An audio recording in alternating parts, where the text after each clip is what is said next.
And just like that, we're down to 32 teams. My, how time flies. Welcome to the No Ceilings March Madness live show, where we'll be coming to you in the morning on every game day to recap the previous day's games, preview today's slate, and so much more. If you guys have questions while you're watching along, feel free to drop them in the chat. We'll try and get to them. I'll try and get to them when it makes sense. If not, I'll rapid fire some late at the end of the show. But I'm Tyler Metcalf. More importantly, joining me today is Jam Hines. Jam, first off, have you survived the onslaught of the first two games with just constant games all day? And what's kind of been your one of your favorite moments so far? Yeah, it's just been incredible. Like, I know the holiday season, during the winter gets the moniker the most wonderful time of the year. But like for me, and I'm sure you and all of us basketball sickos, this is the most wonderful time of the year. And everything, it's just really been incredible and game after game, as we are accustomed to during this time. And then I mean, the moment that really just stand out to me, I think just the run that Drake is on right now, living up so far to that Cinderella um, that Cinderella moniker that they've been given to start this season. Just such an impressive season, and Ben Sturts leading the way. I'm sure we'll get to him today as well too. So that's definitely Oh, been a yes. moment for me as well, and I don't think they're done either. Love that. Yeah, there'll be plenty of Drake and Bennett Sturts talk to come. But before we do that, let's just dive right in, recapping yesterday's games. So I kind of broke up the results into teams that just went out there, took care of business. The you almost had it group, whereas you're so close to having that upset, but the favorite held on, survive in advance, and then upset City. Let's just start with the blowouts early on. The teams that just kind of took care of business, and that was Duke over Mount St. Mary's, 93-49. Florida over Norfolk State, 95-69. And I don't think it was even that close based on Yeah. how that first half went. Michigan State pulled away and ended up beating Bryant 87-62. Iowa State over Lipscomb 82-55. Kentucky over Troy 76-57. Maryland over Grand Canyon 81-49. Arizona over Akron 93-65, and then Oregon over Liberty 81-52. Any of those games kind of stand out? Storylines, anything kind of pique your interest from that match? Man, as you were reading, I'm trying to hold back my laughter because I didn't realize there was that many blowouts. To It be honest, it like was a great day. There are a couple fun ones that we'll get to, but yeah, it's like, oh my god, like this is kind of chalk. yeah, it certainly was. I mean, just Duke is great to see. Cooper Flag look very healthy, play both ways.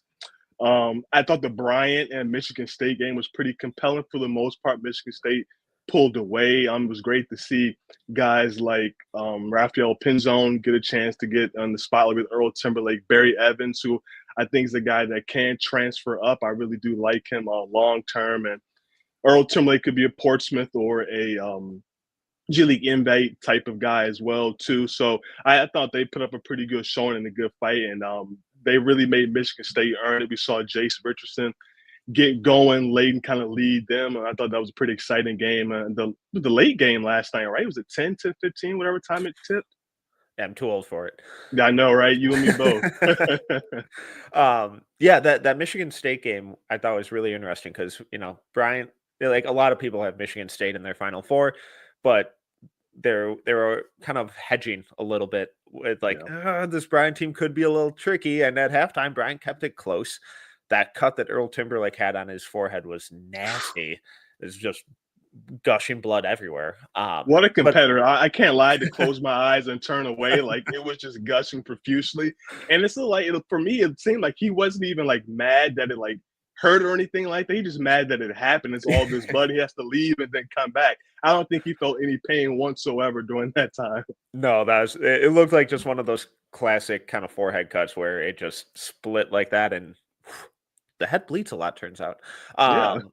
But they kind of kept it close at half, and then in that second half, Michigan State was just too much, and a lot of it was Cohen Carr just being, or Carr, excuse me, being just a monster in the open court. Ended up, I Yes. think, with 19 points. Career To high, be, right? I believe. I think so. Way too much of an athletic freak, and then Jace Richardson. this has kind of been the theme with him all year, where the first half he's a little quiet. I think he was like 1 of 5 shooting with like 4 points in the first half, but then he just kind of keeps picking his spots, keeps chipping away and finding ways to make an impact. And he ended up with a really solid game at, 15, 3 and 2 on 5 of 11 shooting, but 3 or 4 from outside. And it was just kind of enough to, every time that Bryant seemed to potentially be building some momentum, he was just kind of there to knock down a DHO3 or, get an easy bucket and just kind of calm them down a little bit. Yeah, just the presence that he brings to them as a freshman. I mean, finally got his chance to start. I think they said, what, 17, 18 games he's been starting, something like that, and has really just emerged as the go-to guy for Michigan State. And they really do look incredible right now. You have Izzo on the sideline with that experience there, and they look very, very formidable. And Jace Richardson, I mean, I don't have him top 5 like I know some people might, but I do love the fact that he's been just incredible the second half and really continues to boost his stock during the NCAA tournament so far. Yeah, and he's someone who just kind of continues to steadily climb up my board as well, and I think he's top 20, anywhere in that kind of 14 to 20 range. I love it. That Duke game, just total team dominance. It was cool to see them go really deep in their bench. I think Cooper Flag only played like 25-ish minutes. So he looked good when he was out there. Yeah. Don't force it, but it's good to see him get a little bit of run. Florida, again, just way too much for Norfolk State. They were up like 40 in the first half, and then it looked like they just kind of coasted from there. But Walter Clayton Jr. continues to look potentially like a first rounder. And this isn't just, conference tournament to NCAA tournament. This is going back to December, and people having a lot of intrigue with him going back to Iona when he was with Patino before he even transferred to Florida. So he's someone who could continue to, it wouldn't be shocking if just the buzz with him. He's just one of these guys that keeps climbing up boards, especially once withdrawals and all that kind of stuff happens. Yeah, and I think he's going to shoot the cover off the ball doing pre-draft Yeah. workouts. I don't see him really struggling doing that. And I just see him really continue to ascend. I think it was maybe a month or two ago, wrote about him and giving him a first round case. And I think he's continued to build that case, making me look a little bit smart. It's always nice when guys do that. It's like, thank you for thinking about me and what really matters. It's incredibly selfish when they don't. I hate that. And then that Iowa State over Lipscomb game, I thought Lipscomb might have like an outside chance given, how their team statistics have looked all year. It's like, all right, is ISU a little, trying to find their footing without Gilbert? Nope. They just dominated, held Lipscomb to 37.3% shooting overall, 28.6% from 3, and 17 turnovers. Not a winning formula. Momcilovic was really solid with his off-ball shooting. And then Jefferson continues to just dominate in every single facet. Almost ended up with a triple-double, had 10 points, 8 rebounds, 8 assists, but also 3 steals, 2 blocks. He's someone that continues to really, really impress me. Yeah, shout out to Steven who wrote about him Yeah. fairly recently. And, he comes around mess for almost get a triple double for a big man, to do that with 8 assists as well, too.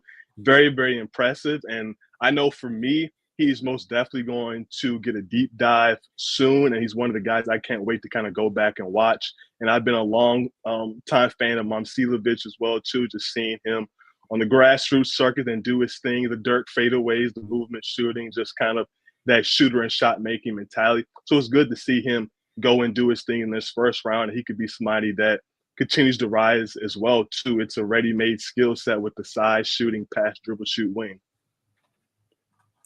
Then with Kentucky and Troy, just Otega Owe continues to impress. Amari Williams showing his versatility.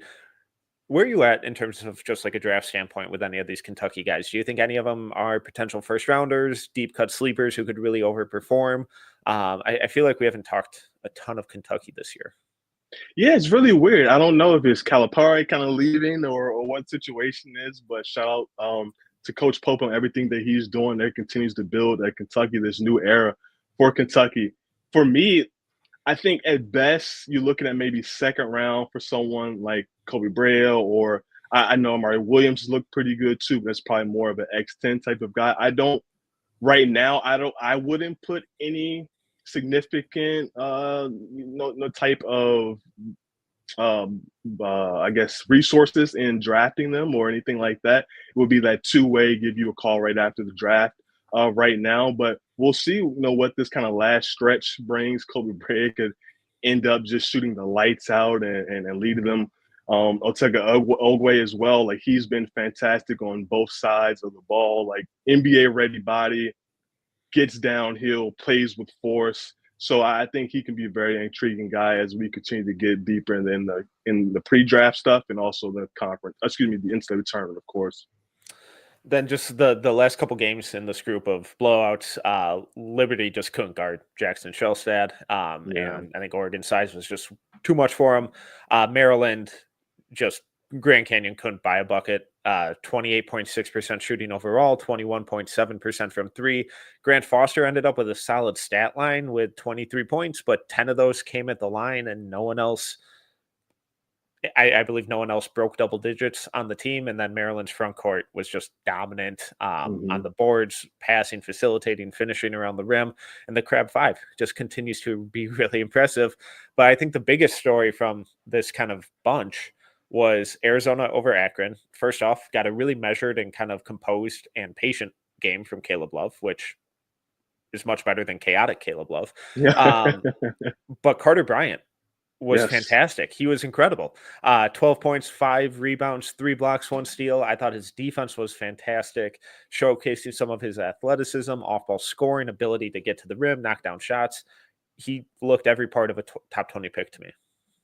Yeah. I mean, this could be the run here for him, and with all the bright lights on him here, for we kind of really solidifies himself not as a top 20 pick, but possibly a lottery pick as well. Has all the tools at 6'8", the positional size, the length, can shoot, pass, dribble, shoot, and impressive displays of athleticism on both ends of the court yesterday. And yeah, I really like Carter Bryant, and the future is super bright for him.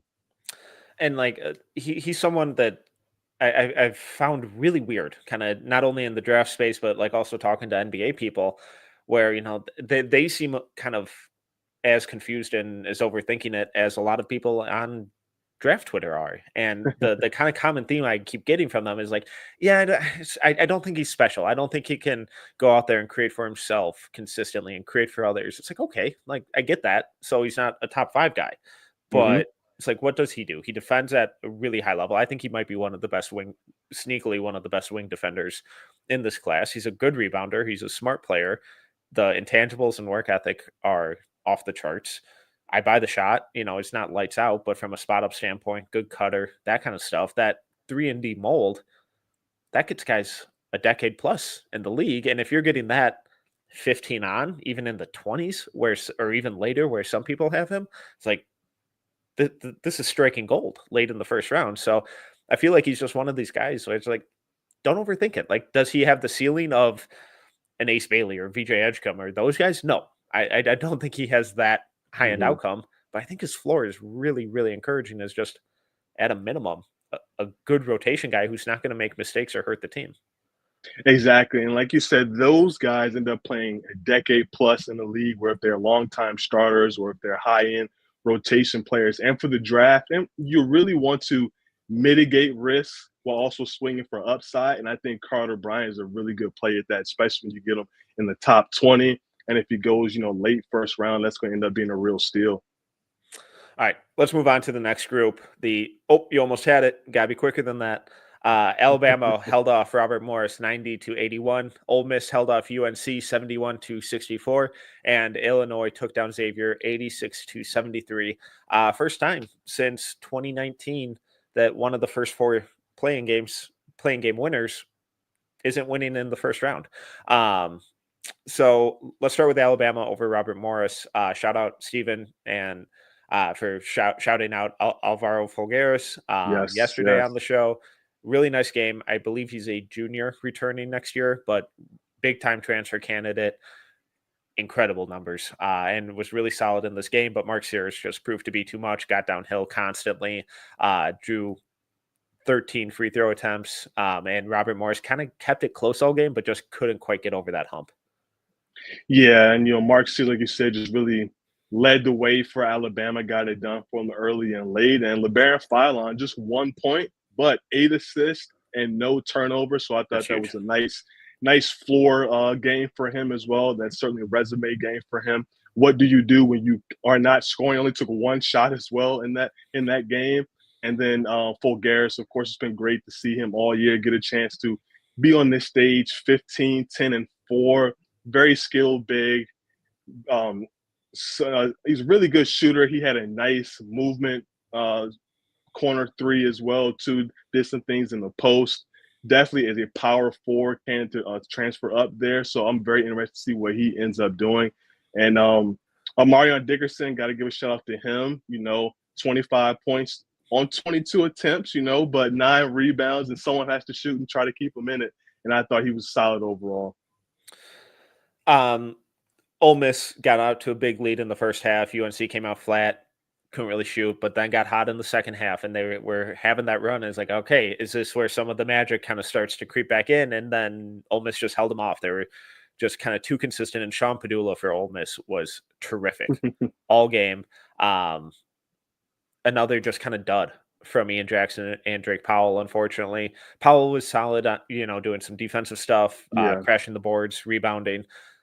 But the offense with him is just like it's not even like a question mark at this point. And Ian Jackson just 10 minutes didn't make a shot. It was really kind of a bummer way to end the season for both those guys.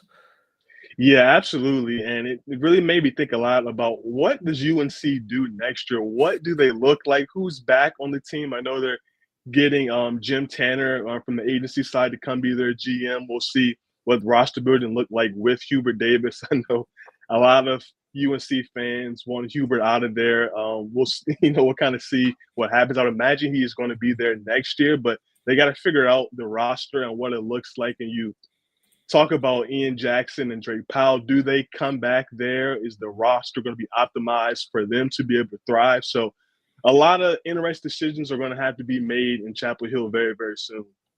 And shout out to the guys on Field of 68 last night. They were talking about this game, and I forget who, so apologies, but someone mentioned, like, I think losing right now could be the best thing for UNC because they didn't have realistic title chances. They weren't going to make a super deep run or anything, but now they can just get in the transfer portal, figure out what they want their team to look like, figure out what they want their roster construction to look like, and get those meetings set and try and get some sort of direction going forward. And I think they're right because like I was really intrigued by that Cade Tyson transfer last year, but their big transfers and their bigs were bad this year, and they just kind of didn't seem to have a direction. So I think they have a lot to figure out. It's going to be really, really tricky, though. And I have no clue what Ian Jackson and Drake Powell are going to do in terms of the draft. Like a month ago, scouts were kind of just assuming that both were going to come out, but it's been kind of tough for both down the stretch here. Yeah, it really has been. I wish them both the best as they get their feedback and talk to their support systems. I think ultimately the best route for them is going to be coming back to school, whether that's UNC or not. That remains to be seen, but I think coming back is going to be their best bet. All right, and then that Illinois over Xavier, 86-73. Big Dalen Swain game with 27 points, 8 rebounds, 3 assists, 3 steals, 10 of 7 shooting, 3 of 5 from 3. Yesterday when we were talking about him, I was like, man, I just love him to at least take a shot because guys were giving him a 10-foot gap. And I appreciate Dalen for listening and, proving me wrong right away. Always nice when guys do that. But he looks fantastic. Will Riley and Thomas Lavivicic both with 20-plus points. Really, really solid games from both of them. Casper has kind of struggled scoring, but his offensive operation, his pick and roll operation, his facilitation were fantastic. This is kind of the Illinois team that is like, okay, if we're getting this every game, now we're talking about a potential Sweet 16, Elite 8 type of run instead of the team that we saw 2 months ago where they were plagued with injuries and illnesses and is like a total flip of the coin. Yeah, they looked incredibly scary what they can do offensively, pushing the pace. And when they get in the half court, Yakachonis doing his thing and really facilitate and get guys in the right spots. And 9 rebounds, 10 assists for him as well. Just a fantastic performance. And Will Riley continues to play well. An efficient game, 22 points on 8 of 12, 3 of 4 from deep. Had a nice sequence where he goes vertical at the rim on help, gets the block, and he comes down, hits a nice turnaround jumper in the post as well. So I really like what I continue to see from him. And as you said with Dalen Swain, like, way to end your sophomore campaign. Obviously, I know you wanted to end with a win, in a national championship, but you come in, you have a career type of day with 27, 8, 3 assists, 3 steals as well. Just play both sides of the floor as we know he can do with that athleticism, that length, getting downhill, open floor, and took 5 threes, 3 of 5. Look more confident shooting, which is great. It doesn't look that great. Hopefully, you can kind of smooth that out. But for the simple fact, like you're saying, if people are going to play 10 feet off of you and watch you shoot the ball, tie their shoe, play with the mouthpiece, whatever they're going to do while you shoot the ball, like, you're going to have to make them pay. Do you think he's a this year guy, or do you think him and Conwell should return and just have a big year next year? I think they should definitely both come back, especially Swain. I'm not sure if he's declared for the draft previously for feedback, but at the worst, that's what he should be doing. And I can imagine he's going to say, you're ready NBA-wise for his defense, the frame, positional size, but you got to shoot the ball. And then before we move on, let's wrap up. Just I want to get your thoughts again on Will Riley, because like back in January, he was looking like a guy where it's like, all right, if the shot's not falling, you're not doing anything else to kind of contribute here. Yeah. And it's like, all right, but you know what? Whatever. He's incredibly skinny. The tools are there. It's intriguing. Return as a sophomore. You're a next year guy. Whatever. That's fine. That's fine. We're always for returning. But then I saw him in person against Minnesota, and I know Minnesota's not a good team. But it's like, oh, something's flipped here, and you're creating for others. You're moving off ball more. Your work rate is just constant on both ends of the floor. And it's like, even when you're not shooting, you're doing other little things on both sides of the floor that contributes to winning basketball. And that kind of mentality from him has seemed to permeate throughout his game throughout this year. And now it's like, okay, so in a matter of a couple months, you've gone from, start of the year, you're like, oh, crap, you might be a lottery guy the way you're shooting, to you should definitely return. And now it's like, this guy's kind of like an obvious first rounder now, isn't he? Yeah, I completely agree. I couldn't have summed it up any better. And not just first round, it's like, what he does off the ball, and just the work rate, what he's doing defensively, and the off ball movement as well. There's still some on ball upside to tap into, whether if he's playing the ISO or if he's going to play pick and roll and everything like that. So I think there's still some more things to tap into. And if he kind of like creeps up into that lottery range, I really would not be surprised. It's going to be a very, very interesting pre-draft process for him, considering Illinois could make a long run. He continues to play well, and one guy who's going to shoot the heck out of the ball during pre-draft workouts. All right, let's move on to the survive and advance portion of yesterday's games. St. Mary's over Vanderbilt, 59-56. Baylor over Mississippi State, 75-72. UConn over Oklahoma, 67-59. Where in those games do you want to start? We can start with St. Mary's. It was a hell of a comeback for them. We can start there. What stood out to you there? Definitely Jordan Ross, just continue to lead that team and fight, get downhill, some strong finishes at the rim, some timely threes as well. Just really like the way he played. And I just really do think that St. Mary's team can really build off of this and make a strong run. And hopefully they can put up a good fight in their game and continue to advance. Do you like Jordan Ross? Like, this was kind of one of my first times really watching St. Mary's, like my fourth or fifth time really watching them. So I was very pleasantly surprised after hearing some really good things about him.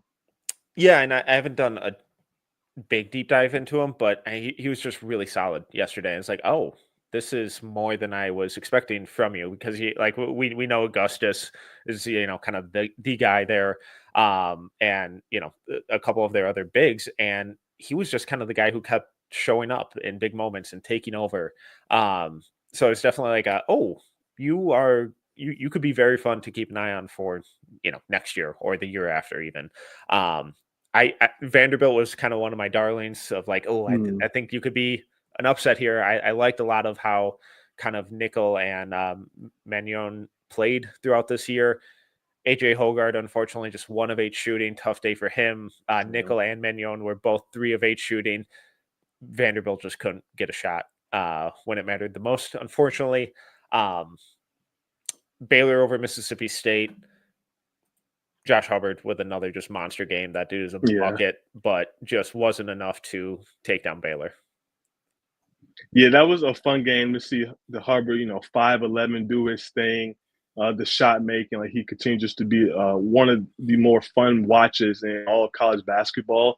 And then on the other side, you have another lightning type of quick point guard and Rob Wright, who just what a fantastic freshman season that he's had. Yeah. I think he should definitely be coming back, but Yes. it's he's honestly been Baylor's all with VJ. That's been their best two players. I'm glad they eventually got to the point where they were both starting and being able to work on their chemistry and kind of lead the team. And VJ almost ending a life in that game as well, but that's not but that's nothing new as well. He continues to play well on both sides of the floor. And I know we'll talk about it soon, but the matchup against Duke and Cooper Flag is going to be very interesting. That's gonna be a lot of fun. VJ was kind of tricky because obviously didn't end with great shooting. 3 of 8 overall, 2 of 6 from three, but got to 14 points because he got to the line 6 times, knocked down all of those. The way that he's getting to the rim and driving and utilizing that explosiveness with his first step and at the rim, but also with more craft and deceleration Yeah. and Euro steps as the season's gone on has been incredibly impressive and really, really encouraging to show. It's like, no, like he's way more than just a vertical athlete. Like he's figuring out ways to implement that explosiveness laterally and going backwards and in so many different ways that you kind of have to do if you're really going to thrive at the next level. Yeah, I'm really happy to see him do that. I'm happy that you brought that up as well, because usually you probably don't see that from prospects till they get to the NBA with that type of athleticism until it's like year 2 or 3 when you kind of Yeah. learn to play with more pace, the D cells, and kind of use all the different kind of complementary things that are available to you in that type of athlete. All right. Let's move on to UConn taking down Oklahoma 67-59. I think the biggest story from this is Jeremiah Fears is that dude. He was so much fun. And not only doing this as a freshman point guard against the back-to-back national champions. Like I know they lost a lot of guys over those 2 years, but still the same coaching staff, still the same kind of foundation. UConn's a very good team still. And Fierce just kind of did whatever he wanted on the offensive end as a point guard who reclassified. And instead of, he should be kind of planning his high school graduation party right now. And Yeah. instead he's dissecting the back-to-back national champions. Yeah, and a shout out to James Barlow, who was very early on Mr. Fears as well, and just really held strong with that, never wavered, and see that continue to come in fruition. And the way Jeremiah Fears has looked all year, even despite the struggles. And then the tweet that you have put out about just the context, and I think that's incredibly important for every prospect, obviously, but especially Jeremiah Fears, as you brought up, supposed to be playing a high school graduation right now, hanging out with high school friends, but he has been one of the most electric and freshman, and one of the biggest surprises of the whole year. And the playmaking stood out in there as well. He couldn't get some people to finish some plays for him. That kind of ways it go the way it goes sometimes, and he missed some easy ones at the rim as well too. But for him to consistently get downhill, live in the paint, we saw the shot making ability. Like the future is just so bright for him. And I'm kind of getting a little bit scared about how high I might end up putting him. Same. But but he continues to just be phenomenal. And it's just like when you're in that top 10, where else do you really want to go when you're looking for upside? And you see some of the floor with them as well. Maybe some people aren't believing in the floor. Maybe they just see a inefficient type of bench score. Maybe that's what they're saying. But this kid can flat out hoop. And I think at the floor, you're looking at somebody's going to come off the bench and really be able to provide a consistent spark for you.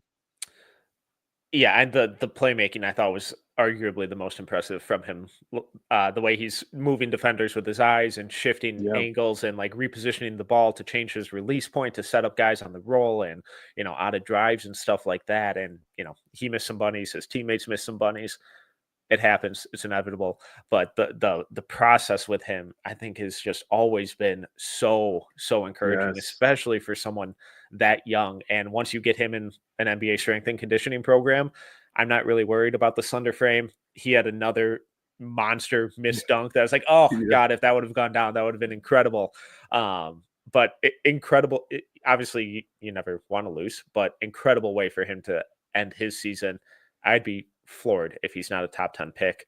On the other side of the ball, Alex Caravan and Liam McNeely were the two big names. Both really struggled shooting, combined 2 of 13 from three. Liam McNeely, 2 of 13 shooting overall. Alex Caravan, 5 of 11 shooting overall, but both really, really good on the boards, 6 and 7 rebounds apiece. Where are you at with both those guys? Every time I think about or see Alex Caravan's name, I think about Corey. So shout out to Corey. But yeah, Caravan, like I feel like we know what he is right now. Yeah. He's a very solid shooter. Maybe a little bit underrated athlete, defensive playmaker. I think he's going to be a very solid pick for someone in that second round. And McNeely, tough day shooting the ball, but he's on the glass, did some good things getting downhill. And I'm very interested to see what's going to happen like end of the year when evaluators are done with their process, to see where McNeely and Khan end up being, because they do so many similar things. And again, Khan is shorter than McNeely, I guess technically on the listed Duke one. I guess they're the same height, but it's gonna be very interesting to see what happens where they are placed and how they both do during the pre-draft process. All right, let's move on to upset city. Only two of them yesterday, and I guess one technically wasn't even an upset. So we had Colorado State over Memphis, 78-70. But going into the game, Colorado State was favored by a point and a half. But I'm going off seeding, and I needed another upset, so we're going off. So they went into upset city, and then New Mexico taking down Marquette 75-66.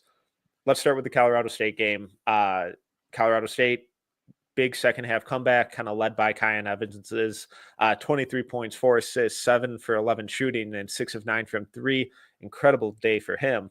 But Nick Clifford was kind of the star, struggled shooting, but got to the line a ton, dominated on the boards, and really continued to showcase his passing and playmaking ability. Yeah, Nick was phenomenal, and that's exactly what you want to see when the shot isn't really falling for you. Him and like you said, Evans led the way, and Nick on the block had a really just nice move with the footwork and finishes there. So I just love the versatility of different spots that he can play on the floor for a team, and he's definitely a lottery pick for me. If he's going to sneak up to the top 10, we'll kind of see. But I feel very, very confident about him returning, top 10, top 14 type of value. He just feels like one of those guys that's like not gonna fail. And it's like, is he a star? Is he going to be your primary creator on the wing? No. But is he going to be able to knock down shots, keep the ball moving, attack closeouts, create off the move, do a whole bunch of different stuff, and then also defend at a really high level? It's like, I just kind of keep getting like Aaron Wiggins vibes, like in that Ooh. OKC system, where it's like, yeah, he's not going to change your rotate or like really totally change your like championship outlook necessarily, but he's going to raise the floor of your rotation by a significant margin, and he just doesn't make mistakes. And those type of guys are incredibly valuable. New Mexico over Marquette 75-66. The Donovan Dent versus Cam Jones show is one of the kind of individual matchups that I was most intrigued by. Dent ended up winning, but it wasn't pretty by him. Ended up with 21 points, 6 assists on 7 for 17 shooting, 7 of 8 from the line, but 8 turnovers. He was really sloppy, and the physicality of Marquette's defense with him really kind of threw him off. Cam Jones just couldn't make a shot, unfortunately. 15 points, 5 rebounds, 5 assists, 6 of 14 from the floor, 1 of 4 from 3, 4 turnovers as well.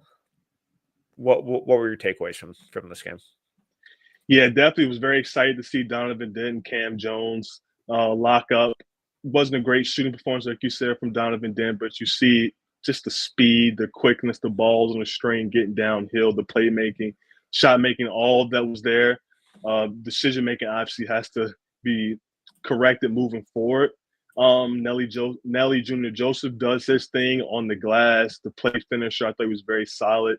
And David Joplin, like I feel like every time where I'm kind of like I'm not sure where I want to go with him, he comes and he has like a big game like this because he can really shoot the ball. It looks like I know he shot 32%, but seeing him in the past, and I've seen Marquette play a couple of times over the past few years when they've come here to the DC, and he's played very well against Georgetown. So every time I'm kind of out on him, he moves back Just can't in. quit So him. I just can't. And he'll be somebody that is a Portsmouth, a G League elite camp type of guy with his size and shooting and the defensive prowess that he has there too. He feels like one of these classic guys that's gonna get a two-way and just kind of bounce around the league and pop up for like a week stretch every now and then and go like 6 of 8 from three, and Yeah. everyone's gonna be like, Who is this dude? Like, why doesn't he have a full-time contract? Let's get him 20 minutes a game." And then, maybe he will and it won't go, or it will, and then it'll just kind of revert back into that and just kind of keep popping up all over the place, having big games every now and then. But he was very good. I think Ben Gold fouling out really hurt. Yeah. Marquette kind of really disrupted that two-man game that's been really lethal between him and Cam Jones. And I've been a big Chase Ross believer Yep. all year. Just didn't have it yesterday, so that was a bummer. Anything else on yesterday's games? I know someone in the chat asked about Milan Momcilovic. I think it's right after we had talked about him. So just any further thoughts on Milan? Do you think he's this year guy or more so kind of next year? Coming into this year, I thought he was just a top 30 guy for me. I think I have him somewhere maybe in the 40s or 50s now. I think this run Iowa State are poised to go on a solid run with him leading the way, and he's looking good. I do think he could end up being a this year guy. I think he should be a this year guy, but with NIL, come on back and do your thing. Hey, and especially if TJ Otzelberger gets a job somewhere else, maybe a different program, a little more funds to throw his way. Who knows? Yep. Pure speculation, not reported. Just reckless speculation. Okay, let's move on to today's games. Should be another fun slate. I like personally, I like the third and fourth days of opening weekend, the Saturday and Sunday, a little more just because it's not full on, 4 games going constantly. You get to kind of hone in a little more on the specifics of a couple individual games here and there. But if you only had time for 1 or 2 games today, what are your kind of must watch games of the day? Oh my God, that's a tough one. When you look at the slate, it's like, man, like you see potential upsets everywhere. You see so many great team individual matchups. But certainly Drake and Texas Tech, Yeah. St. John's and Arkansas, and I would say McNeese and Purdue are probably my 3. Ooh, all right. I wasn't expecting the McNeese Purdue shout. So, what stands out for you on that one for you?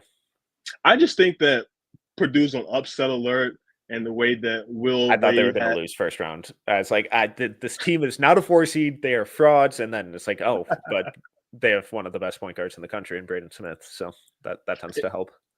Exactly, that certainly helps a lot. And I just think with the style, the up and down play, and the free flowing system that Will Wade allows his guys to play with, and then the Aura God, Amir Khan as well there. So like I just think there's a lot working for McNeese as well. But then, like you said, you're going up against such an experienced point guard in Smith, and just that program that Purdue has always been solid. But I think that's going to be a very good game, an exciting game. And that's the first one of the day, tipping off in about half an hour. If you're watching live, keep an eye out for that over on CBS. We'll get to Drake and Texas Tech in a minute here. I will talk about them in the upset alert section. So, little tease there. But talk to me about Arkansas and St. John's. I'm just a big RJ Lewis Jr. fan. Like early in the season, he won me over even more after seeing him at UMass. And just for him, for what he's been doing all year long for St. John's, he just seems like a perfect Rick Pitino type of wing and player, and him and Kadari Richmond leading the way on the outside. They got Aaron Scott as well. They really do sneakily have several NBA players on that team. All of them can guard, and you can envision being on the NBA level as well too. And then on the opposite side in Arkansas, you got Boogie coming back there, and him being able to give that team a little bit of a boost. And I honestly thought Arkansas was going to go down in the first round. I just wasn't sure how Boogie being reintegrated into the lineup, what that will look like. But then you John L. Davis plays well, DJ Wagner, so you do have some very very intriguing matchups there, and I think it's going to be a good game where they're going to get up and down the floor. I think it's going to be a really, really tough test with Boogie having to deal with Kadari Richmond and his kind of size and physicality. It's a tough second game back for him. Yeah, But I definitely think RJ Lewis is kind of the name. And, he's kind of been a fringe first rounder for me all season because I love his mid range game. Good rebounder, good defender. It's just, can he shoot it from outside? And I hate when yeah. evaluations just kind of Come come down to down to that. that. But Yeah, it's like, with the kind of archetype and type of role he's probably going to have, it's like, all right, it's one thing for DeMar DeRozan to be a lethal mid range assassin. Maybe RJ Lewis, you never want to put a ceiling on a guy necessarily, but I'd be surprised if he emerged into DeMar DeRozan, who just, I think, surpassed 25,000 career points. If he does, yay. But yeah. that's a really tough kind of archetype to fit into, especially in today's NBA. Do you buy Lewis's outside shot? I think I'm kind of coming around on it more, especially from the corners. It looks a little smoother above the break. I'm still not. I'm still on the fence. But where are you at? Yeah, I am coming around more on it. I think at the very worst, I just try to look at it. What is the floor that he can be as a shooter, and what does that look like, and what the impact of that is? And I think he can be a reliable open shooter. I think that's all you really need for him to do, even from the corner or in transition if it's open. He's shooting 34% on 3.9 3-point attempts per game, so that is career highs in both. Well, I guess technically the 34.8 will be a career high at UMass, but the volume is up, the confidence is up. Even if he's not shooting, and I don't have the exact stat, but I know he's on the heater right now. I think shooting close to 40% over the past like 10 games or something like that. So I really do like the direction of where he is going shooting the ball. And if that's like the only real concern and it's heading in the right direction, like he's going to, I'm maybe going to live, but I think he's going to be a lottery pick for me, top 20 at worst, because I really am believing what he can do as a knockdown shooter and being able to slide in as a 3-and-D guy and defend the point of attack too, which I think is very important. Ooh, that's spicy. I love it. I love it. So, like, if he ends up being like a 35, 36 career 3-point shooter Love it. on let's say 5 attempts a game, more than enough for you? More than enough. More than enough. Because I know he's going to get down. He was going to be a play finish. He's going to give me the other that stuff. And people are going to have to guard that. Yeah, that may even Yeah. be top 10 for me. Woo! Really getting spicy on a Saturday morning, Jam. I love it. All right, so couple games for me. I'm gonna cheat and give a couple as well. So Drake and Texas Tech was on my list. We'll get to it in a couple minutes here. Michigan, Texas A&M. First off, because I'm a Michigan fan, so a little bias there. I think this game could be absolutely disgusting. It might be a really bad watch, or it could be a really, really fun watch. I think the front court matchup between Danny Wolf and Vlad Golden, having to deal with Pharrell Payne and Henry Coleman and Obaseki, and A&M's just monstrous rebounding. Yeah. There are going to be a lot of bricks thrown up from the outside from both teams here. But I think the battle inside could be a lot of fun. And then Gonzaga versus Houston, I think is going to be awesome. BYU versus Wisconsin with Jaeger, looking awesome in round one. How does he look in against this Wisconsin team? And then Creighton versus Auburn, the Ryan Kalkbrenner versus Janiah Broome showdown. I can't wait for those. What a just a slate of games It's today. really fun. And we're not even, even really through the first weekend that we got games tomorrow. It's just an incredible matchups here. And you talk about Demon and him come out shooting the three ball. And this form never really looks bad. Like it No. looks projectable. It's just like, can you give us a little bit more productions to make us feel more comfortable while projecting you moving forward? But mechanics wise, it looks really good. So I was happy to see him come out and be confident and make the shots. Yeah, and I'm glad that you kind of mentioned the quality of games that we're getting, and that's why I'm always kind of a curmudgeon when it comes to upsets, because it's like, yeah, like a couple here and there is fun, but it's like when we get like 8 of them in the opening round, it's like, oh man, we're gonna get some trash basketball down the stretch here. But when we get a couple, when we get a McNeese State, Yeah. then it's like, okay, cool. A couple, short Cinderella runs and then a ton of awesome matchups. That's what I think is a really fun tournament. And I think going forward, we got some incredible basketball to keep an eye on. But so those are kind of our marquee games of today. But in terms of upsets, because everyone loves upsets, even though I just said I don't. Who are a couple teams, or are there any kind of upsets that you're keeping an eye on today? Oh, definitely Drake and Texas Tech. Yeah. I hate to say Texas Tech because they have some great people on staff or Texas Tech, and I love what they're doing there. But yeah, but Drake, I mean, I think that's probably one of the more obvious ones. And I don't know if you could really call Creighton the upset, maybe just by seeding wise, but that could be very, very interesting if Neal gets going, and then you have Kalkbrenner controlling the paint on both ends of the floor. That can end up being very, very spicy for Auburn and trying to hold on to things down the stretch. And then that Gonzaga Houston one, same situation. Gonzaga is probably one of the more severely underseeded teams in the tournament, but them as an 8 against Houston, that is going to be such an incredible fight with the experience they have on both sides of the ball. And we didn't talk too much about UCLA Tennessee. That's probably the game I'm not that interested in watching matchup wise. I'll be honest about that. But we're going to be honest here. But Chaz Lanier, Yeah. I just love what he's doing. Just an incredible shooter, shot maker. You can envision him being a microwave scorer off the bench for an NBA team. So I'm excited to see what he can do against that UCLA team. And Mara, can he continue to get some minutes and be positive out there? I know he's been on draft radars for what it seems like 5 years, 6 years, it seems like. But it's good to see him get some minutes and be productive out there. Yeah, for me, the three that you mentioned that really stood out were Drake and Texas Tech, Gonzaga, Houston, Creighton, Auburn.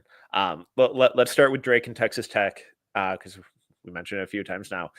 We had the Bennett Sturts hour the other day, but when you're playing the way he is and you're on a mid-major in a smaller program like that, and you were playing in D2 basketball last year, you get the shine when you do it in March. Yes. I think Texas Tech could easily just destroy them this game. Yeah. But if Sturts is able to kind of continue to capture some of that magic that he's had all year, and they continue to really control the pace, they run some really fun stuff on offense.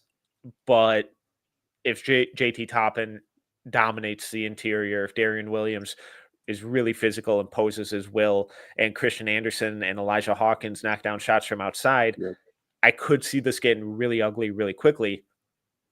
But Drake does such a good job of controlling tempo and taking teams out of their flow and controlling the pace. And Bennett Sturts just gets whatever he wants. I think this is going to be another awesome, awesome showcase for him. But I kind of feel like he's at the point already of showing enough, and anything else from here is just kind of cherry on top. Yeah, it really is. And do you think he's gone after this year? I just don't know how much higher your stock can get right now. Yeah, I think he should be. I think he's probably a first rounder right now. And I know that feels wild. And I promise it's Yeah. not just because of the Missouri game. Yeah. He's done it all year. Go look at his numbers and then check out Yep. some games. He's had some awesome non-conference games at the beginning of the season. He was incredible throughout the conference tournament, throughout the season. He has all of his numbers across the board are really, really impressive. And then you just watch him play and he just never gets sped up. He controls the game. He's never rattled. He's super composed. And I love that. And we saw it throughout the season. We saw it in that Missouri game. I still have some questions with the defense and, what is the kind of, where does he fall on the athleticism scale? I think there's some good stuff there, but it's like, all right, how explosive is that first step? How realistic is it at the next level? All that kind of stuff there. He's not perfect, but I don't know how you get much more hype, how you build up your stock anymore, because anything less than this next year and you're losing a lot of money. You really are. And it's like, are you trying to get maybe hedge a little bit and get some NIL money just in case? So like this is just kind of one of the beautiful things about NIL and where we are in college basketball. Like where you are with your stock wise, comparing that to where you can come back and do NIL wise. And kind of do the pros and cons on the scale with that, and he's going to lead the way with that. Um, Gonzaga, Houston. I picked Houston to win it all. I love this team. It's that kind of same defensive intensity that they always have, but now they have legit shot makers kind of across the board as well. I love Emmanuel Sharp, JoJo Tugler, obviously on defense. LJ Cryer having a really good year, and Milos Uzan continues to just really, really impress people. But this is a good Gonzaga team. We saw them just boat race Georgia and run them out of the gym. They have some really talented and versatile bigs, experienced guard play. Do you think Gonzaga could pull this off, or do you think Houston is going to kind of prove why they're one of the one seeds? I think Gonzaga can definitely pull it off. I mean, you talk about the experience on both sides of the floor, and then you have Braden Huff and Ben Gregg down low with Graham Ike as well. So you have a nice mix of different bigs that can finish, help control the paint, rebound, and then Khalif Battle, just an Yeah. extraordinary shot maker. Hasn't seen too many shots he doesn't like, and I respect that about him. He can absolutely fill up and get it done. You have him and Nolan Hickman and Ryan Nimar. So you do have a lot of talent and experience at all the key positions. And I know Michael Ayaji has not quite played as well as I thought he would, but he still is a very, very important piece for them on the wing as a rebounder and defender and floor spacer as well. And then I got to give my the tip of the hat to Coach Sampson. Like, how do you Yeah. consistently at Houston build what you're building? And it's the same exact. It's defense first. It's tough minded. Like, we're all together, and we're going to just get after you. It does not matter. We're on the road. We're at a home neutral site. We're in the backyard. We're on the blacktop. It does not matter. And I just love that mentality. And it's just so hard to really bet against teams where they're that together, they have that experience, the coaching and the defense travels. It's such an insane job of culture building, and something I think every coach should 1,000% study and comb through, because it like you said, it's so impressive. And then even when they do have like those weaknesses or fall short in the tournament or whatever, they come back the next year, replacing it with guys who kind of help fix that without abandoning who they are at their core. Like Emmanuel Sharp is one of the best shooters in the country. He's also a dog on defense, and he fights and he's physical and he's strong. Same thing with Cryer and Uzan. It's like, yeah, like they continue to just improve on the margins where they're deficient, but they don't abandon who they are. And as a college program, as a college coach, as a program that kind of relies a lot on not only transfers, but also guys that they develop, that's really important because it sets expectations and you can use that going forward. Um, Last one, Creighton over Auburn. I thought Creighton, kind of like Gonzaga, got screwed with seeding. I thought they're a lot better than they are, but the Kalkbrenner versus Janiyah Broome matchup is going to be really fascinating, especially for both of those guys in terms of draft stock. If Kalkbrenner can really kind of dominate the paint and really control things, take Broome out of his game, even just a little bit, it's like, all right, are we sure this guy's not like a late first rounder, just as a safe backup center who's going to be able to give you 15-ish to 20 minutes a night and not make mistakes? Also on Creighton, Jackson McAndrew, I think, is the name to kind of keep an eye on. And you mentioned him earlier. Jemiah Neal has had some monster games down the stretch here. And I don't know. It's always something with this Auburn team. I know how talented they are. They're so good. I just kind of don't trust them. That's where I am with them as well. And they weren't exactly playing their greatest basketball to end the season as well. I know Bruce Pearl wasn't too worried about that, and I can't blame him for it. But, you run into this matchup, like you said, with Kalkbrenner, and then there's the experience there. What is he? Is he a 3-time defensive player in the Big East, or what? Or maybe back to He back? might be soon. It's at least 3. Yeah.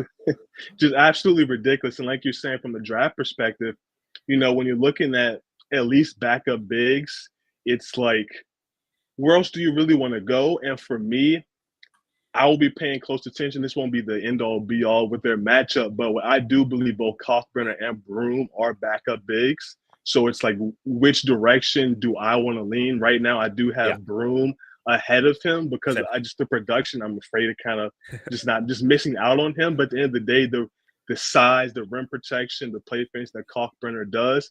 And you don't want to bet too much on the shooting for Kalkbrenner, but he has shown a little bit of touch Mhm. there. So there's something to really believe in there with him as well. I'm just really excited about what that matchup is and to see what Broom can do against a guy of that type of size and strength. It should be a fun one. All right, let's wrap up here with just some of the top prospects throughout the day to watch. Um, it a couple that immediately come to mind. We mentioned them earlier: Boogie Fland and R.J. Lewis, in that Arkansas St. John's matchup. A couple other names, a little deeper cuts on St. John's: Aaron Scott, Zuby Ejiofor, or Ejiofor, excuse me. And then on the Arkansas side, Zvonimir Ivisic, Billy Richmond, and Carter Knox, I think, are two guys who will be more next year, but really, really fun freshmen. DJ Wagner kind of continues to improve. And unfortunately, it looks like Aduthi Arrows out for that game. Again, always a bummer. Him and Yeah, Luis going head to head would have been a lot of fun. Uh, absolutely. Drake versus Texas Tech. Bennett Sturts on the Drake side. Darian Williams, JT Toppin, Christian Anderson is more of a next year guy on the Tech side. We Ryan Kalkbrenner and Janiah Broom, but also potentially more long term guys. Maybe Pettiford will be a this year guy. I'm guessing more next year. But Jackson McAndrew, like 6'9" wing on Creighton, big time shot maker. Todd Pettiford, uh, super shifty, quick, creative guard. Um, Yegor Demon versus Wisconsin. John Tanji and Nolan Winter, guys to keep an eye on Wisconsin. Yegor Demon is the star, though. Awesome, awesome scoring craft and scoring performance in their round one game. Emmanuel Sharp, Milo Suzan, Jojo Tugler versus Gonzaga, and then Chaz Lanier and Igor Milicic versus UCLA. Anyone I miss? No, I think you covered everyone. No love for UCLA and no prospects there. Eh, no. At least not this year. Who do you like on UCLA? On the NBA level, no one, unfortunately, right now.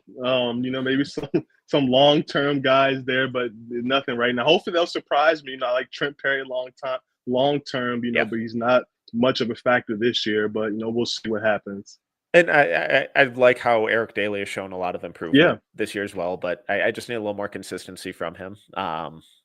If he has a big game against Tennessee on both ends of the floor, really knocks down shots, it'd be a great kind of launch pad for him, I think, into next season, or even to like justify testing a little more aggressively this summer, getting that feedback, coming back, building on it, and having a big year next year. Do you like either of those Wisconsin guys? John Tanji can be an absolute bucket, has been for most of the year. Nolan Winter, kind of a skilled stretch five. I do like Nolan Winter. I like you said, a stretch five, can pass, dribble, shoot a little bit as well, attack closeouts. Tanji, I don't want to say one hit wonder. I want to really dive into more Wisconsin film. I've seen a few of their games, but I want to give them the benefit of the doubt. But anytime you have an older prospect who is playing like this and kind of like their final campaign, if you will, is come with a lot of skepticism. But at the end of the day, to try to play both sides of the coin here, he's taken advantage of the best opportunities he's ever had, and that's Yeah, all you really can ask for. And I respect that and I admire that, and that counts a lot for me. for sure. And then one game I forgot, Michigan versus A&M. Danny Wolf is kind of Oh the yeah. the the big standout. Vlad Golden, maybe I kind of imagine he'll just have a really solid career, make a lot of money over in Europe. Nothing wrong with that. LJ Kaysen is a backup point guard on Michigan. Definitely next year after guy, but he's someone who continues to impress. Is there anyone on this A&M team that kind of piques your interest at all? Whether it's Coleman, I've always really liked Pharrell Payne, but probably not an NBA guy. Zerk Phelps in the backcourt. Any of those guys? Not necessarily. I just, admire the toughness and just the pedigree and the long term production of Wade Taylor. Yeah, he's So been I very definitely good this year. respect that. Yeah, and he definitely deserves a shout out for that. And then Henry Coleman, I did like him a little early when he was at Duke, and then first getting to Texas A&M. He reminded me a little bit of Semi Ojale a little bit, but that hasn't quite panned out for me and for him, I should say. But yeah, two guys to keep an eye on, but I'm not super high on either one of them. All right, Jam, this is awesome. Any remaining thoughts on the opening round that we didn't get to, round of 32, predictions, hot takes, anything you want to get off your chest? No, just buckle up and enjoy the weekend, the tournament, and think about RJ Louise, in that lottery, maybe top 10. I love it. I love it. Who needs coffee when you got Jam coming in with lottery takes? All right, shout out to everyone joining us live. Ton of viewers. You guys rock. We will be coming to you live every game day in the morning before games tip off to recap the previous day's games, preview what's to come, guys to keep an eye on, answer questions as you drop them in the chat. Tomorrow, Sunday morning, we will be back here, same time, over at the No Ceilings YouTube channel. So make sure to go turn on notifications, subscribe, like, all that good stuff. We have a ton of videos going up. Rucker's been working his butt off putting up season-long highlights. I have some film school stuff that I'm working on. All of our podcasts are over there as well. But he is Jam Hines. I am Tyler Metcalf. If you enjoyed this episode, please make sure to subscribe, rate, review. But until next time, see ya.